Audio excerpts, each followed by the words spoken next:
If you don't know the name Cleo Wade, just ask your kids. They'll know. Through her best-selling books, her activism, and her uplifting Instagram posts, the 31-year-old New Orleans native has become a leading voice of her generation, especially over this tumultuous year. Wade's ever-growing audience and strong connection to her fans led New York Magazine to ask if Wade could be the millennial Oprah. NBC's Morgan Radford caught up with Cleo for our Sunday Spotlight.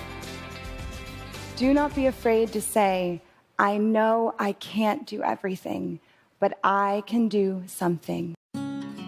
Cleo Wade, poet, author, and activist. Known for her short, uplifting messages of self-love that have gone viral online, reaching hundreds of thousands of followers on Instagram, boosted by influential celebrity friends and followers like Reese Witherspoon and Katy Perry. Instagram is an incredible community. And listen, had it not been for this community, I don't know that my books or my artwork would have ever been able to have the reach that it has had.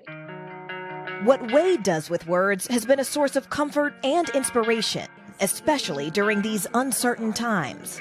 When I let go of who I thought I had to be, I could finally and powerfully become who I really am.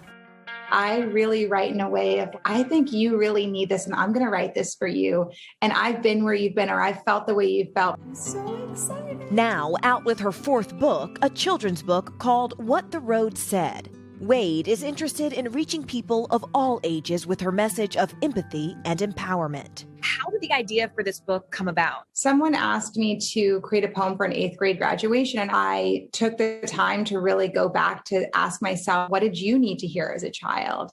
And because of that, I had to sit down and be like, when you felt the most alone and you felt the most lost, what would have helped you in that moment? When you describe those moments in your childhood, when you felt lonely or you experienced shame, what triggered that? If you're a person of color, a little young Black girl growing up in a lot of white spaces, or as a biracial child growing up in 2 different households, there's these places that you get caught in between. Childhood's hard, being different's hard. And that's why I'm so excited to say, when you feel that you have these really big questions and you're really scared, there are just some simple, warm answers to carry you through.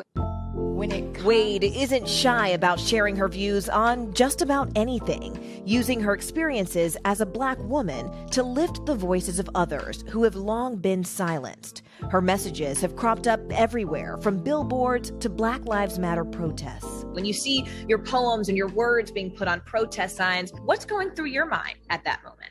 I'm just incredibly proud. I think that whenever my words can help someone vocalize something that they want to be saying or a message they think is important, and especially when they're doing so to stand up for what is right.